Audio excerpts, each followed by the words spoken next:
When record companies sign bands, they're looking for something they know will be successful. In other words, they're looking for a sound that's familiar on the charts, a band that has certain flavors proven to make hit songs. Well, Rick Rubin is no ordinary record producer. And I remember watching the show and just laughing. I laughed the whole time. Rick Rubin first came on the scene as the co-founder of Def Jam Records in the 80s, producing the Beastie Boys and LL Cool J. By the late 90s, Rick Rubin had founded his own label, American Recordings, and was known for a strong instinct in finding unique original talent. And that's what had him at a 200-person sold-out Viper Room show in LA, headlined by this weird Armenian-American alternative metal band, System of a Down. It was the funniest thing I'd ever seen, but in a good way. It wasn't like laughing, like, what a joke. It was just so over the top and so extreme and like Armenian folk dancing with heavy metal riffs and, wild political lyrics and screaming. It was crazy music. There was no context for a band like System of a Down. It was speed metal juxtaposed against Mediterranean melodies. Even with their first single of their self-titled 1998 debut album, Sugar, they mix jazz-style drums and Cookie Monster growls about kombucha mushroom people, eventually combusting with frontman Serge Tankian manically yelling. What do I feel? What do I say? Fuck you and I got away! But they could play slow, soft, and beautiful, too. Angels deserve to die.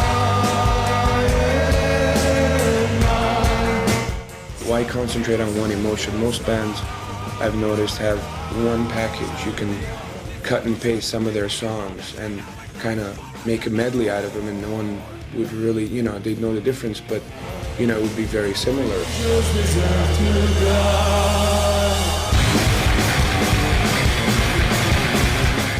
People aren't interested in one topic.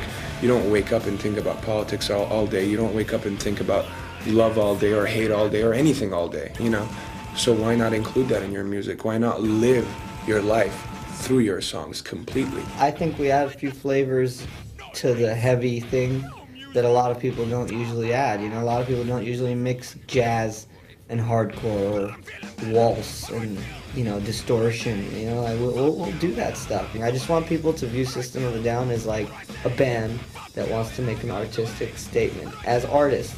Guitarist Darren Malakian later said that the reason for signing with Rick Rubin, despite significant interest from other record companies, was that they knew Rick would embrace their originality.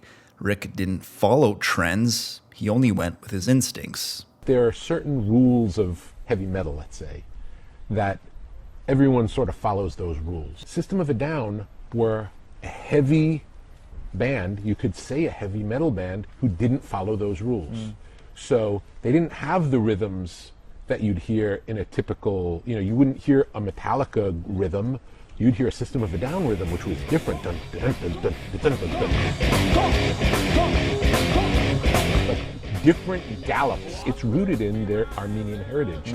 So they took elements from folk music and brought that into heavy metal. And I remember at the time, I'd never heard anything like it.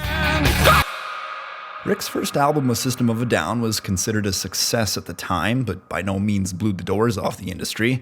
System's second album, Toxicity, also produced by Rick, was really their breakthrough and is where they emerged well past their nu metal counterparts to create songs that have remained timeless to this day. In any facet of life, yes, it's tempting to follow the latest trends, to stick to what's proven, and to play it safe. But those types of people are here today and gone tomorrow. Whether you're a band looking to make a living out of music, or the head of a record company trying to sign successful artists, System of a Down didn't follow the so-called rules of heavy metal.